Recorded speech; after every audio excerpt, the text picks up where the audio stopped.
புதுச்சேரி அரசு மீதும் ஆட்சியாளர்கள் மீதும் ஆதாரமற்ற குற்றச்சாட்டுகளை கூறினால் முன்னாள் முதலமைச்சர் நாராயணசாமி மீது வழக்கு தொடரப்படும் என உள்துறை அமைச்சர் நமச்சிவாயம் எச்சரிக்கை விடுத்துள்ளார். புதுச்சேரி மாநில கர்லிங் விளையாட்டு சங்கம் சார்பில் தேசிய அளவிலான கர்லிங் சாம்பியன்ஷிப் போட்டி புதுச்சேரி ராஜீவ்காந்தி உள் விளையாட்டு மைதானத்தில் நடைபெற்றது.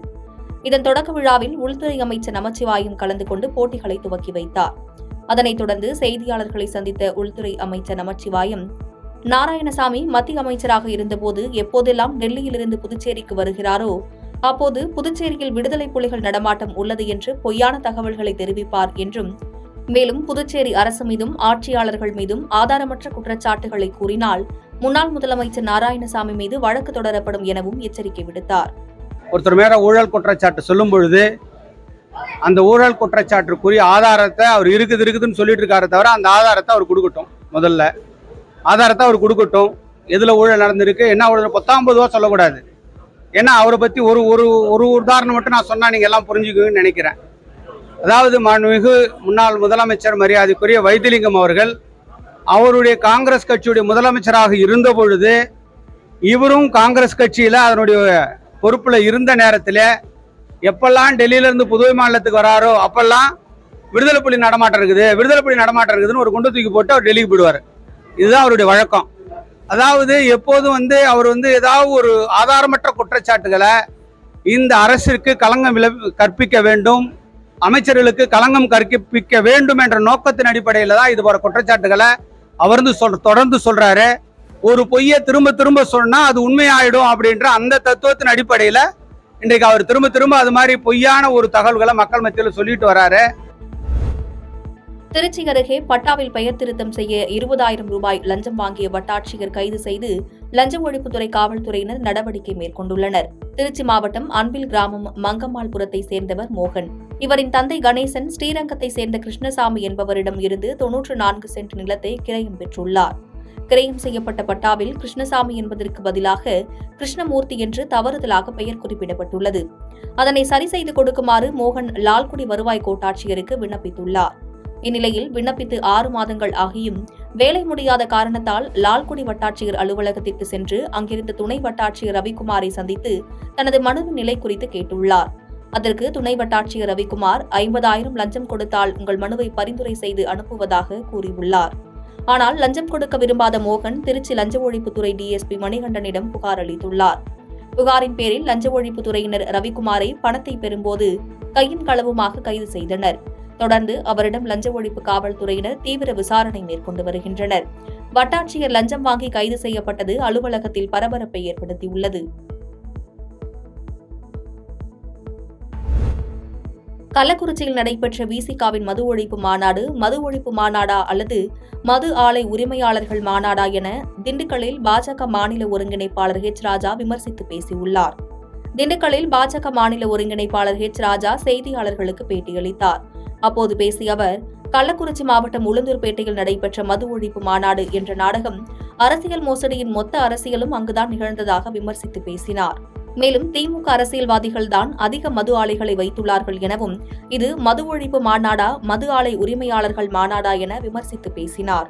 அரசியல் ரீதியா சாராய உற்பத்தி தமிழ்நாட்டில் அதிகமா பண்றது யாரு? திமுக தலைவர்கள் தானே. அவங்க தானே மது கடை உற்பத்தி ஆலைகள் வச்சிருக்காங்க. அதை பூட்டு போட வேண்டியதானே. எதுக்கு மாநாடு? ஆனா அதை சேர்ந்த RS பாரதிய பக்கத்துல உட்காந்து வச்சுக்கின்ற மேடையில மது உற்பத்தியாளர்கள் பங்கு பெறுகின்ற மாநாடா? ஒரு பெண் காவலர் அவரை அடிச்சு துவைச்சு தூக்கி போட்டு, அதான் விசிகாவின் உருவம். நாம புரிஞ்சுக்கணும் எப்படிப்பட்ட ஒரு கட்சி அது.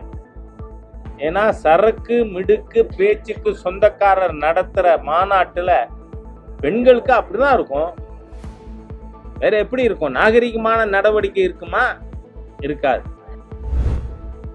மதுவிலக்கு கொண்டு வருவது சிரமம் என்றும் தன்னை பொறுத்தவரையில் தனிப்பட்ட முறையில் கள்ளுக்கடைகளை திறப்பது நல்லது என EVKS இளங்கோவன் தெரிவித்துள்ளார். ஈரோட்டில் மகளிர் காங்கிரஸ் நிர்வாகிகள் ஆலோசனைக் கூட்டம் நடைபெற்றது. இதில் பங்கேற்ற EVKS இளங்கோவன் செய்தியாளர்களை சந்தித்தார். அப்போது இந்தியாவில் மதுவிலக்கு கொண்டு வருவது சிரமம் என்றும் தன்னை பொறுத்தவரையில் தனிப்பட்ட முறையில் கள்ளுக்கடைகளை திறப்பது நல்லது எனவும் அதன் மூலம் விவசாயிகள் பயன்பெறுவர் என்றும் கூறினார். மதுவிலக்கு என்பது ஒரு மாநிலத்தில் மட்டும் பண்ணிவிட முடியாது, இந்தியா முழுவதிலும் பண்ணிவிட முடியாது. ஏனென்றால் மதுவிலக்கு, முழுமையான மதுவிலக்கு என்பது இந்தியாவில் எப்போதும் இருந்தது கிடையாது. சேலத்தில் கூட ராஜாஜி அவர்கள் கொண்டு வந்த போது சில காலம் அந்த சேலம் மாவட்டத்தில் இருந்தது என்றார். அதற்கு பிறகு காங்கிரஸ் ஆட்சியிலும் கூட மதுவிலக்கு என்று சொல்லும் போது பர்மிட் முறை அமுலில் இருந்தது. டாக்டர்கிட்ட சர்டிபிகேட் வாங்கி பர்மிட் வாங்கி சாப்பிடுகின்ற நிலைதான் இருந்தது. கடந்த முறை மழையால் பாதித்த இடங்களை சரிபார்த்து அந்த பகுதிகளில் முன்னுரிமை வழங்கப்பட உள்ளதாக அமைச்சர் KKSSR ராமச்சந்திரன் தெரிவித்துள்ளார். சென்னை கிண்டி அண்ணா பல்கலைக்கழகத்தில் உள்ள நில அளவை பயிற்சி மற்றும் ஆராய்ச்சி மையத்தில் புதிய உட்கட்டமைப்பு வசதிகளை வருவாய் மற்றும் பேரிடர் மேலாண்மைத்துறை அமைச்சர் KKSSR ராமச்சந்திரன் திறந்து வைத்தார். பின்னர் செய்தியாளர்களை சந்தித்து பேசிய அமைச்சர் KKSSR ராமச்சந்திரன், கடந்த முறை மழையால் பாதித்த இடங்களை சரிபார்த்து அந்த பகுதிகளில் முன்னுரிமை வழங்கப்பட உள்ளது என தெரிவித்தார். வடகிழக்கு பருவமழை நாம் எதிர்பார்ப்பதை விட கொஞ்சம் அதிகம் மழை பெய்யும் என்ற ஒரு கணக்கை மாநில மையம் சொல்லியிருக்கிறது. நம்முடைய முதலமைச்சர் அவர்கள் 2 தினங்களுக்கு முன்பாக நம்முடைய தலைமைச் செயலகத்தில் இருக்கிற உயர் அதிகாரிகள், எல்லா துறை உயர் அதிகாரிகள் எல்லாம் அழைத்து முன்னெச்சரிக்கை நடவடிக்கை எடுக்க வேண்டும் என்று சொல்லி எங்களுக்கு பணியில் உத்தரவிட்டிருக்கிறார்கள். வடகிழக்கு பருவமழையை பொறுத்தளவிற்கு எதிர்கொள்வதற்கு நானும் நம்முடைய துறை செயலாளர், துறையினுடைய செயலாளர்களும் அந்த பணியில கவனமாக இருக்கவிருக்கிறோம். ஒன்று, வடகிழக்கு பருவமழையில் போன தடவை எந்தெந்த பகுதி பாதிக்கப்பட்டது என்பதையெல்லாம் சரிபார்த்து அந்த பகுதிக்கு முன்னுரிமை வழங்கவிருக்கிறோம். சென்னை கொளத்தூர் தனியார் மண்டபத்தில் டாக்டர் அம்பேத்கர் பத்திரிகை மற்றும் ஊடக பாதுகாப்பு நலச்சங்கத்தின் சிறந்த சமூக சேவகர் சாதனையாளர்கள் விருது வழங்கும் விழா நடைபெற்றது. இவ்விழாவில் சிறப்பு அழைப்பாளரான சென்னை கொளத்தூர் மாவட்ட காவல் துணை ஆணையர் பாண்டியராஜன் மற்றும் அம்பேத்கர் பத்திரிகை மற்றும் ஊடக பாதுகாப்பு நகர சங்கத்தின் மாநில துணைத் தலைவர் லோகநாதன் உள்ளிட்டோர் கலந்து கொண்டு சிறப்பித்தனர். மேலும் விழாவில் பத்திரிகையாளர்கள், காவல்துறையினர், சமூக சேவகர் என 500க்கும் மேற்பட்ட அனைவருக்கும் சிறந்த சமூக சேவகர் தமிழ்நாடு சாதனையாளர்கள் விருதுகள் வழங்கப்பட்டது. பாதகம் செய்பவரை கண்டால் நாம் பயங்கொள்ளலாகாது பாப்பா, மோதி மிதித்து விடு பாப்பா, அவர் முகத்தில் உமிழ்ந்து விடு பாப்பா. அண்மை செய்திகளை உடனுக்குடன் தெரிந்து கொள்ள இணைந்திருங்கள் இயம்நாடு தொலைக்காட்சியுடன்.